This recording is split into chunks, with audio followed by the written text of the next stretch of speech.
Welcome, friends, to another episode of the DPZ show. Thank you for taking time out of your day to join with me and listen to me talk about sports cards. I apologize ahead of time. I do have a bit of a cold. It's been lingering for the last couple weeks, so bear with me through the coughing if I need to do so. But today's episode is going to be walking down the pathway of leveraging yourself to buy sports cards. We've talked about it in the past. I think most people have talked about it. What it means to leverage your collection or to leverage yourself to buy cards. I think it is a very, very bad idea. And I think with the prices of some of these cards, and as the market corrects, can still continue to correct, there's people out there that feel like it could correct quite a bit more. There's some folks that are feeling like maybe the correction has occurred and prices have settled. There might be an opportunity to now start buying as prices might continue to go up. I think it's important to understand that no matter what the price points are for cards, how are you buying them? How are you acquiring them? And by what means? Are you using revolving debt? Are you using fixed debt? Are you borrowing against your cards through different third-party companies like Alt or PWCC? How are you going about acquiring your collection? I think most of us, 99.9% of us, will have to sell cards to buy cards. I don't believe it's ever a justifiable thing to spend the kind of money, $5 to $10, $2 to $3 to $4 to $5,000 on some of these cards, where that money could be, especially if you have a family or you have other responsibilities fiscally, to allocate that much money towards a piece of cardboard. Now, granted, there are some pieces of cardboard that are worth quite a bit of money and could be good stores of value, could be investments, depending on what you're talking about. Like I've said in prior videos, I think there's not very many of those. I think at best it's a store of value. At best, a store of value. And I think we need to be mindful of that and start just being appreciative of what we have and buying and collecting things that we enjoy and love. But how the means by which we get them, I think, is what I want to talk about today.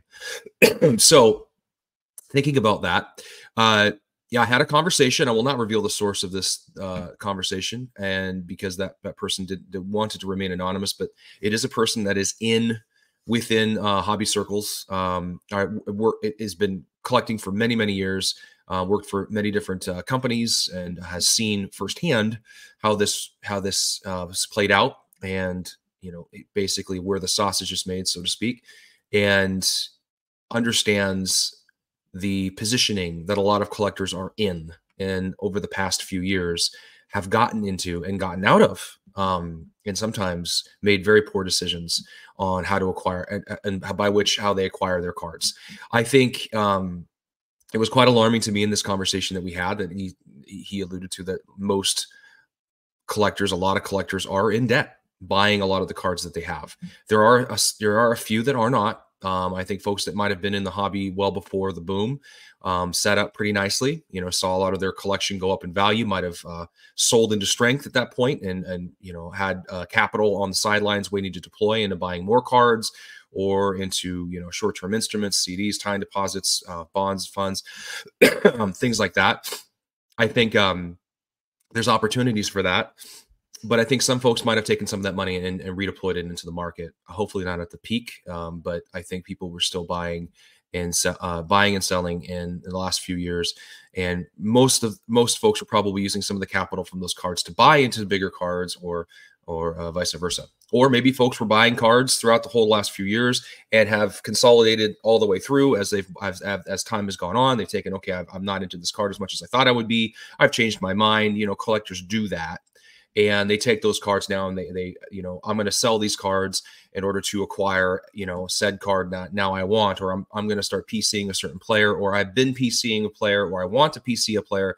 So now I'm going to use these cards and I'm going to take the capital from the sale of these cards and go buy more cards. Now that is the typical way to do it.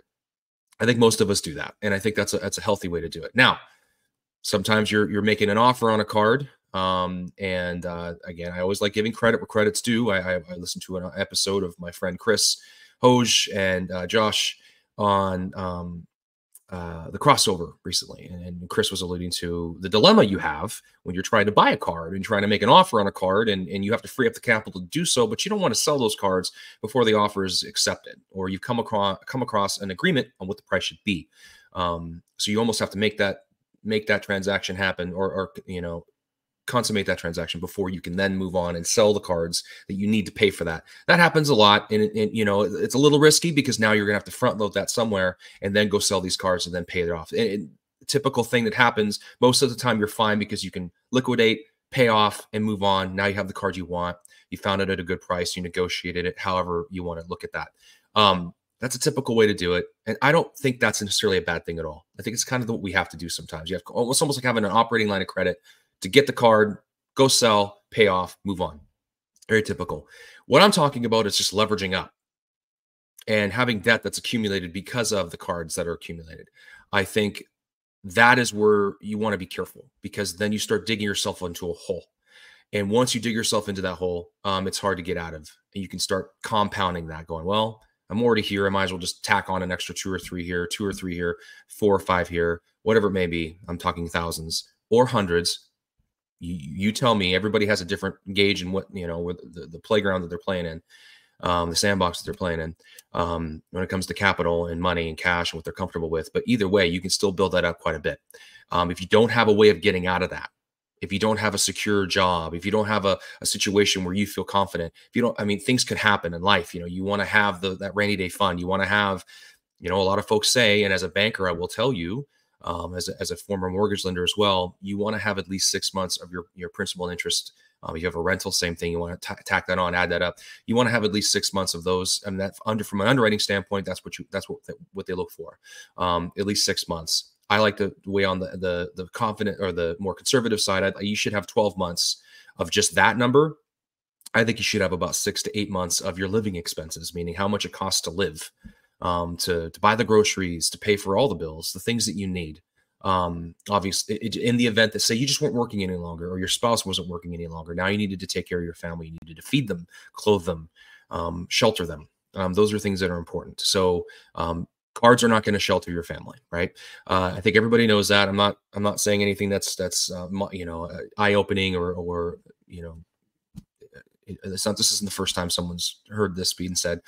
But I think it's important for us to be thinking about that as collectors. I think it's important for us to be keeping in mind our fiscal responsibilities around us and being providential in that sense. So there is opportunities to buy some pretty cool cards right now, and the prices might still settle yet, but there still is a pretty cool opportunity. I won't deny that. We all get caught up in that. It's a lot of fun, but we still need to be mindful of where is our cash better set. Is it better set into a 5 or 6% return on a CD, or is it better set in some piece of a card? I say a piece of cardboard, but we all get excited about that piece of cardboard. The shinier it is, I know I love it. But is that the best place to put that money and deploy that money? Are we being, having a pitch count is something I was told in the very beginning. Having a solid pitch count as to what you should be buying, when to say no, when to stop. Maybe there's a few things you need to move to get out and maybe get out of some debt. Maybe you have some debt accumulated. You're like, you know what? There's 2 or 3 cards I don't really need. I like them, but I don't need them. It would feel better to just sell them and pay down that debt. Do that. It's a freeing experience and exercise. I've done it myself. Just pay it down or get rid of that or sell this. There's things you can do to get yourself. The cool thing about these cards and the market that we're in, or just in the hobby space in general, is especially as long as they're graded, which is another whole other conversation, raw versus graded. We'll tackle that another day. But there's opportunities for you they're liquid. You can sell them. You can send them the Pro Spin or MC Sports Cards or all the different, auction houses, Golden, PWCC, alt. You can sell and auction off your cards fairly quickly. If you need the money right now, you can auction them. And there's lots of different ways of doing that, and it's quick and easy. And you can get that cash in your hand. You can, cards are fairly liquid. If you're selling them for $10, $5, if you're selling them for $2,500 or $5,000, there's a way to get that money back if you have said cards. You still have something in your hand that is worth something. Now, is it worth exactly what you paid for it even a few weeks ago? Who knows? Depends on the card you're buying, but there is an opportunity. So this is more of a conversation I'd like to have with all of you. It's just a healthy conversation about, how much money should we be spending on cards? I know there's going to be a lot of folks in the comment sections like, you shouldn't be doing this, you shouldn't be doing that. I get that. And you know what? If you are someone who has been very, very strict, who's been very disciplined, good for you. That's awesome. I think that's a wonderful thing. And that should be celebrated. That's a great thing. I think a lot of folks haven't. I think a lot of folks might not want to admit it. I think a lot of folks might be a bit ashamed of their behavior, well, when it comes to buying cards. But there's nothing wrong with that. I think there's always a way out. It just might come down to having to sell some cards. It might come down to having to maybe move some stuff around to get yourself in a position where you feel a little bit better. Because if you feel a little bit better about that, you're gonna have more fun in the hobby. You're not going to be so concerned about the posts that come out saying cards are going down even further, or whatever. You know, maybe it's consolidating down to just a handful of cards that you just truly love and you never want to see go. That might mean just selling a handful of those cards off to get yourself in a position where you feel more comfortable. And I encourage you to do that if that's how you're feeling. If you're having those doubts, if you're having those thoughts, you should do something about it. That would be my advice. And people have talked about that before, but I think it's a healthy conversation to have right now. And it's an evergreen conversation to have. This video will air on the Sports Card Dad Network, you know, in my hopes, but it will also live on my Melted Wax podcast page, where a lot of the videos I do with Dustin and with other folks live there. You know, the Grail series and different videos from the past, I'm planting there, they're living there. This will be another one of those videos I think should always be it should be a timely video at any time. It's an evergreen conversation. We should always be, not just because the market is what it is right now. When great times are great, you should always be fiscally responsible. So what kind of pitch count are we giving ourselves? I'd love for you to have a conversation in the comment section below. I want to hear what you all think. No matter where this video lives, in what comment section there's going to be two different ones, likely. I still want to have that conversation. I think we should all be having that dialogue with one another. Why not? Let's talk about it. It's okay. You know, I know you have your name on your tag there for YouTube, and when you comment, there's your name, but there's nothing wrong with having this conversation with one another. There's nothing wrong with encouraging one another to be more providential, more responsible. There's nothing wrong with making the mistake and fixing it. Nothing wrong at all.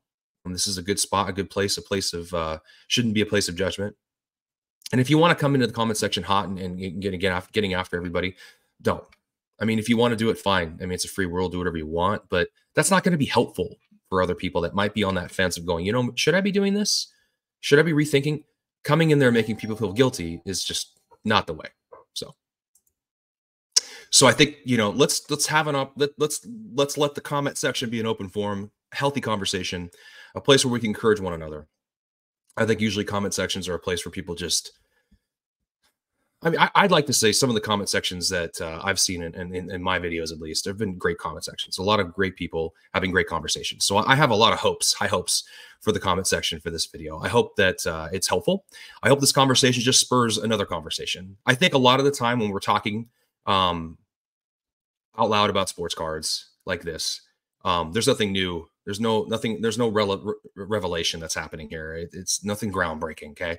These are just the same old conversations and topics that we're rehashing. But I think it's okay when it comes to this kind of conversation, because it's okay to be reminded, to be grateful for what we have and be excited about what we have. But also start to make, do that inventory. Do I really need X many cards? I'm constantly doing it. I get excited and I buy stuff and then I sell it. It just happens. Being a collector, that just happens. It's kind of part of it. But being responsible fiscally to not put yourself in a hole or dig yourself a hole is also very important, right? So I think it's a good idea for us to have a place where we can all kind of come and go, all right, let's have that conversation with one another. You don't have to share all the specifics, nothing wrong with that. But if someone has been in that situation and they've dug themselves out, comment, tell us about it, talk to us about it. Let us know what you did. How did you do it? How did you come to that realization? How did you make those decisions? I think that'd be great. I think it'd be very helpful. What I love about our hobby community is there's a lot of fellowship. There's a lot of camaraderie. And I think that's a wonderful thing. I think we should continue to lean into that, because yes, there are disagreements. There are people that have, different opinions and they kind of go back and forth. That's going to happen in any, community forever. That's just the way, we're not all the same. We're not all wired the same. We're all going to be a little bit different, and that's okay. But in this community, I do see a lot of people that want to help, a lot of people that want to lift others up, want to help others. So I think in that spirit, Let's use this comment section for this particular video to be a place where we help one another out and have great, healthy conversations about how do you spend money on cards? What's the proper way to do it? Do you have a suggestion of how you go about it? Is it just sitting back when you see a card you like and going, nope, I'm going to give myself 2 or 3 days to think about that card before I buy it? Or getting an offer on a card that you've been looking at for a long time, but you know it's not the right time to get it, but you have this fear of missing out that if you don't grab that card because it doesn't come out very often, it doesn't come for sale very often, if I don't get it now, I'm never going to get it. I'm going to need to get this thing and figure it out later. That's a typical collector.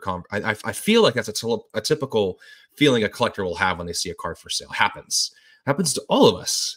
But do we have to always say yes and buy it?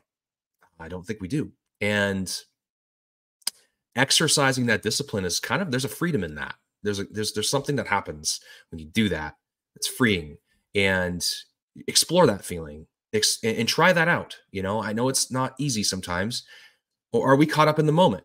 Are we being influenced by people that are trying to, you know, guide us to certain auctions or different sets or different cards, or people talking about different cards on stories, and we get excited and we want to learn about them? And, you know I get excited about that kind of stuff. I love to learn about, you know, unique, obscure sets and things of that nature. So there's great stories like, you know, the Wharf, you know, he has awesome stories about cards and different sets. I love, you know, reading about that. Yeah, it's the no comps auctions that the Wharf has is also really great. You know, really neat stuff. You know, I just signed up for the newsletter. I love that kind of stuff. I get excited about learning about the hobby and different things that I just didn't know about. Or Find Your Trove, another guy. You know, I'm not sponsored by anybody, obviously, but I find his videos really entertaining. It's cool to learn about players, cards. You know, you got Adam Gray who talks about stuff. You got Jeremy Lee who's always talking about. You know, my buddy Jeremy's always got all kinds of good stuff to share. There's all these great videos where people are explaining cards and the history behind the sets and all that stuff. A lot of great stuff out there. But does that mean you have to go buy said cards? Not necessarily. You can still learn about them, maybe put it down on a list of a card that you might want to look into later, because they'll probably come up for sale later too. They're not going to go away forever. Is there a discipline we can all have where we just enjoy and can consume the hobby without consuming cards? I don't know. I might be crazy. This might be crazy, but I don't think it's crazy to have a plan and to be fiscally responsible. So that's all I had. That's all I have. This is going to be a short little video, 17 minutes. Right now we're sitting at 17 minutes. I think this could be a great opportunity for us to have more conversation in the comment section than me talking right now, because I'm saying nothing that you have all haven't heard before. So again, not feeling all that great. So I'm just going to kind of cut this one short. I hope you enjoy this video. I hope it's, you know, it springs some sort of thoughts to mind and inspires you to maybe have this conversation. Share it, talk to your friends about it. Am I wrong? Am I right? Am I neither? Please let me know in the comments below. Subscribe to the Melting Wax podcast. Obviously subscribe to my buddy Dustin, the Sports Card Dad channel. All great stuff there. Appreciate you taking your time to listen today. And you can find me on Instagram at PC with DPZ anytime. Talk to me, DM me. Always here to have a conversation. Thank you. And of course, it is the 20th of December right now. Have a very Merry Christmas. Enjoy holidays with your family. Hanukkah, whatever it is you're celebrating, enjoy it with your family, and have a very happy New Year. I'll talk to you all later.